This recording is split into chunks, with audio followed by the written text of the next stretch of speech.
Თქვენყურებთ კურიერს 9 საათზე დღეს პარიზის მაიოლის მუზეუმში დავით კაკაბაძის 40 კილო გამოიფინა ექსპოზიცია საფრანგეთში თებერვალამდე დარჩება მაიოლის მუზეუმი კაკაბაძის პარიზის პერიოდის ნამუშევრებს ბორჯიას დინასტიის კოლექციასთან ერთად გამოფენს, რომელშიც მიქელანჯელოს, ლეონარდო და ვინჩის, რაფაელისა და სხვა უდიდესი მხატვრების შედევრებია დაცული. დავით კაკაბაძის დაბრუნება პარიზში სულთნეთისა და კულტურის სამინისტროს თანამშრომლობის შედეგად გახდა შესაძლებელი. ყველაფერი გრძნობები და ცხოვრებისეული მომენტებით აქვს შესრულებული. ფიქრობ სურეალიზმსაც კარგად იცნობდა, მაგრამ არც კუბისტი იყო და არც რეალისტი. იგი ძალიან ინდივიდუალურია. იგი პროტაგონისტი იყო განსაკუთრებით 20-იანი წლების ევროპულ ხელოვნებაში.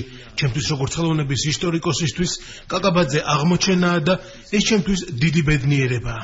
დღეს იყვნენ სხვადასხვა სპეციალისტები, ხელოვნებაცოდნეები, ჟურნალისტები, რომლებიც აღნიშნეს, რომ არის ძალიან მოდერნისტული და ძალიან პარიზული, ესე ვთქვათ, კაკაბაძის ეს გამოფენა და კარგია, რომ მათ ჰქონდათ შანსი ამის აღმოჩენის კიდევ ერთხელ.